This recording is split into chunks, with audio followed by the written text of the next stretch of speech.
तोड़ने में तो सफल हो गए, लेकिन भोले बाबा समाधि टूटते ही क्रोधित हो गए। इतने क्रोधित हुए कि तीसरी आंख खुल गई।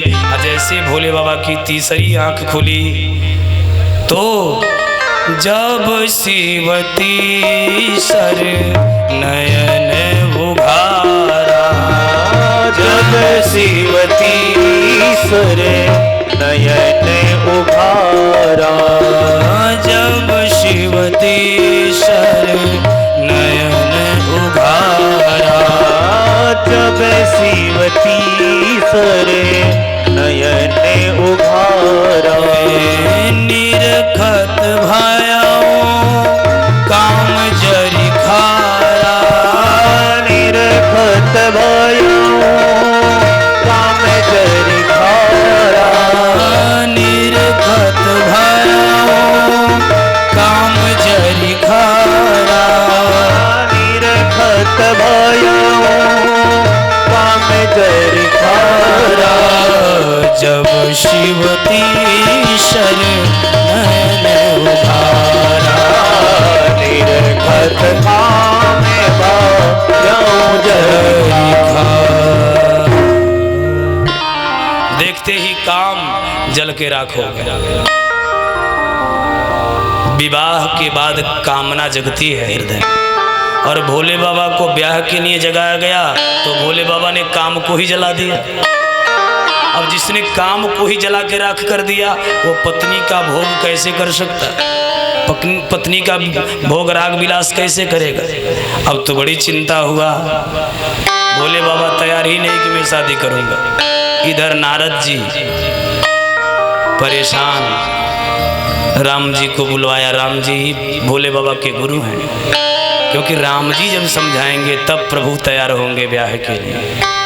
तब भोले बाबा को आकर राम जी ने समझाया भूतनाथ से, देखो जगत के कल्याण के लिए विवाह जरूरी है, क्योंकि कहा गया है बिना पत्नीम कथम धर्मम आश्रमाणाम प्रवर्तते।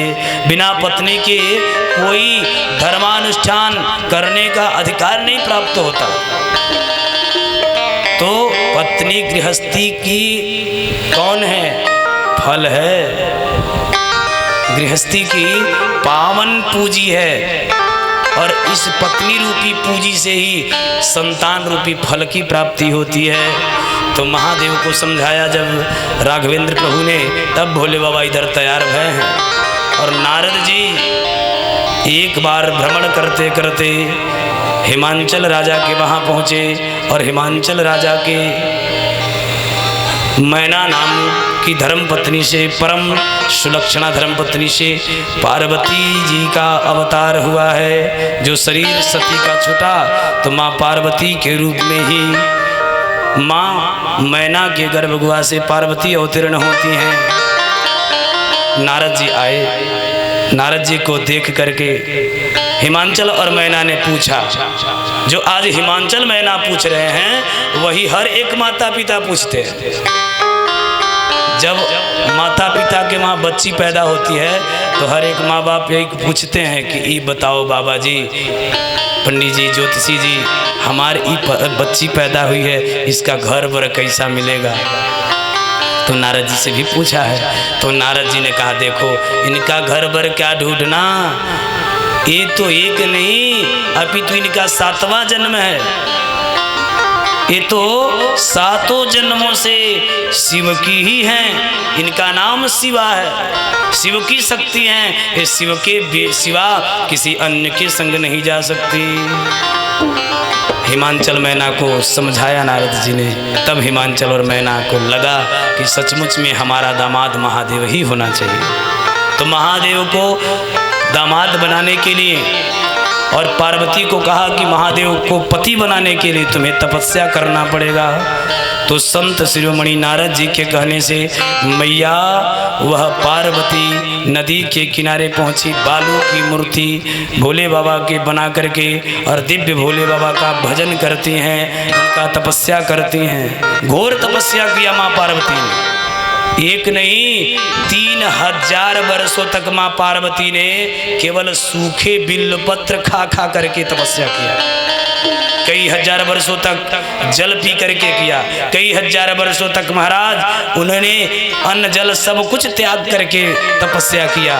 3000 वर्षों तक तो केवल बिल्वपत्र, सूखे बिल्वपत्र खा के व्रत रहती, शिव की आराधना करती। शिव जी जब पार्वती के इस तपस्या पे प्रसन्न हुए तो स्वयं एक अवघड़ का रूप धारण करके आए और माँ पार्वती की परीक्षा ले रहे हैं।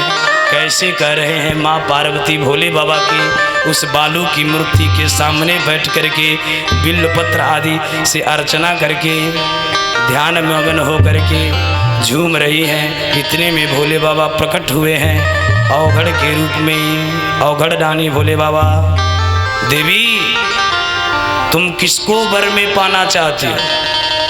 माँ पार्वती ने कहा कि मैं तो महादेव उस शिव की ही पुजारन हूँ और मैं शिव को ही अपना वर मानती हूँ, उनसे ही मैं ब्याह करूँगी। तो भोले बाबा कहते हैं वो बहुरहवा वर, अरे उसको जानती हो? उसमें कोई गुण है? शमशान में रहता है, भूत प्रेतों का संग करता है, अरे चीता का राख शरीर में लपेटता है, ऐसे को तुम अपना वर बनाना चाहती हो? आज भोले बाबा माँ पार्वती को कैसे उपदेश दे रहे हैं। शिव जी अइली धई करके तपसी के भेष, देवे गौरी उपदेश। आज माँ गौरी को उपदेश दे रहे हैं, हमारा समझा रहे हैं ऐसे के संग मत जाओ, पछताओगी बाद में। बोले बाबा खुदे बन के आए हैं और कह रहे कि जाओगी तो पछताओगी। अभी समय है, किसी और को चैन कर लो, अपना पति, चैन से रहोगी, नहीं तो बेचैन हो जाओगी। अरे भूत प्रेत जहाँ दौड़ेंगे, जहाँ मच्छर माछी वैसे चलेंगे, जहाँ हाड़ी बिच्छी बगलिए में झोरा में रहेंगे, जवन दुल्हा भांग धतूरा खा के एकदम मदमस्त रहेगा, तो तुम चैन से रहोगी क्या? इसलिए तुम सावधान हो जाओ और कोई और रास्ता देख लो। बोले बाबा समझा रहे हैं। शिव जी अइली धई करके तपसी के भेष, देवे गौरी उपदेश। शिव जी अइली धई करके तपसी के भेष, देवे गौरी उपदेश। शिव जी अइली धई करके तपसी के भेष, देवे गौरी उपदेश। शिव जी अइली धई करके तपसी के भेष, देवे गौरी उपदेश।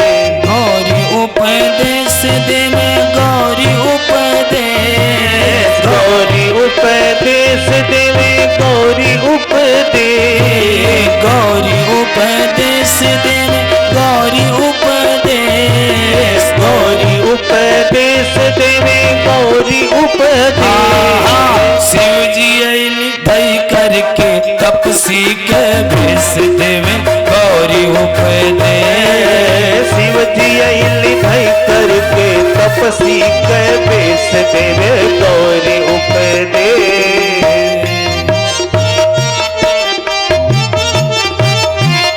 माँ पार्वती को बार बार भोले बाबा समझा रहे हैं, लेकिन मैया पार्वती मानने को तैयार नहीं। तो तपसी बने भोले बाबा के मुंह से शिव जी की बुराई सुन सुन के मुंह घुमा लेती है, कान में उंगली लगा लेती है।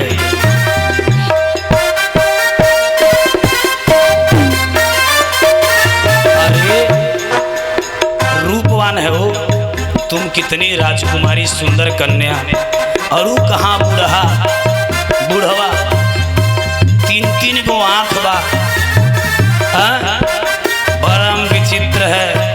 गटई से नाद वो सांप कभी साथ छोड़ने वाला नहीं है। आज सवारी भी और एक एक पत्नी सुंदर वर चाहती है, बढ़िया चरपहिया गाड़ी हो, उसका पति चरपहिया में लेके घुमावे, इस सुख चाहती है। और तुहार वो बुढ़वा बर, 3 आँख, पाकल पाकल बार, और सवारी इतना विचित्र, बोयल नंदी, राम राम। इसलिए पछताओगी, छोड़ दो। और भोले बाबा कह रहे हैं,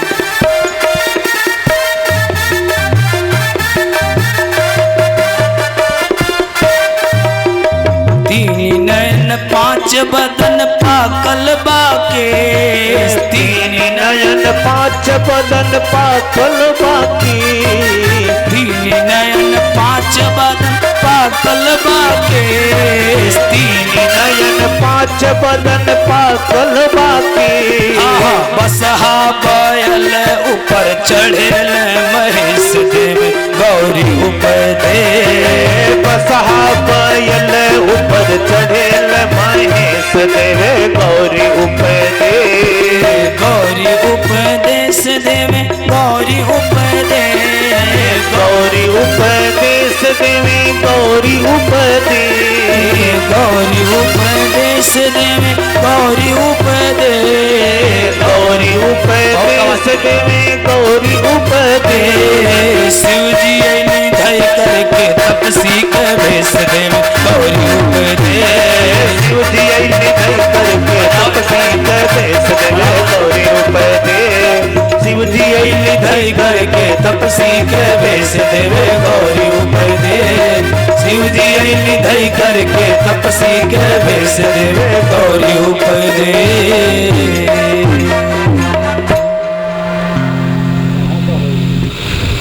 माँ पार्वती को उपदेश किया, अब से रास्ता छोड़ दो।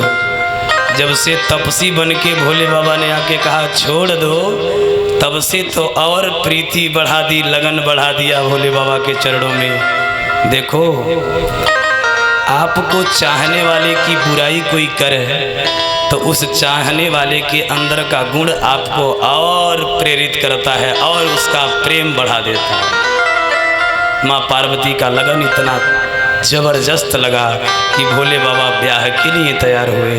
आज श्री नारद जी आए और नारद जी ने कहा सरकार हम ही अगुआ हैं, देखिएगा इज्जत पानी बचा